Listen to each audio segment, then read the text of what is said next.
Hello everyone, আসসালামু আলাইকুম। সবাইকে আরো একটি নতুন ক্লাসে স্বাগতম জানাচ্ছি। আজকের ক্লাসের টপিক হচ্ছে bullish candlestick pattern, three white soldiers. Three white soldiers. তো এটা দেখতে এমন হয় যে একটা গ্রিন ক্যান্ডেল, আরেকটা গ্রিন ক্যান্ডেল, আরেকটা গ্রিন, এবং গ্রিন ক্যান্ডেলগুলো সলিড গ্রিন ক্যান্ডেল হয়, আঁকা মানে ছোটখাটো না, বড় বড় ক্যান্ডেল।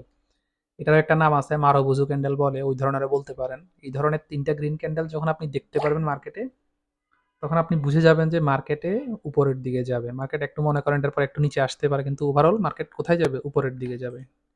এখানে আপনি দেখতে পারেন ডাউন ট্রেন্ডের পর একটা বিগ তিনটা ক্যান্ডেল তৈরি হয়েছে। এটা দেখার পর আপনি বুঝে যাবেন যে মার্কেটে রিভার্সাল আসতে পারে বা উপরের দিকে যেতে পারে। এমন না যে তিনটা ক্যান্ডেলের পরে সবসময় উপরে যাবে, বাট ম্যাক্সিমাম সময় এটা উপরেই যায়। আর এই ক্যান্ডেলগুলো তৈরি হতে হবে মানে সাপোর্ট এরিয়ার কাছাকাছিতে।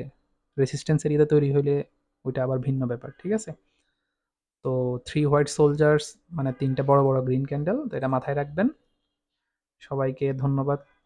আসসালামু আলাইকুম। পরবর্তী ক্লাস দেখার জন্য আমন্ত্রণ রইল।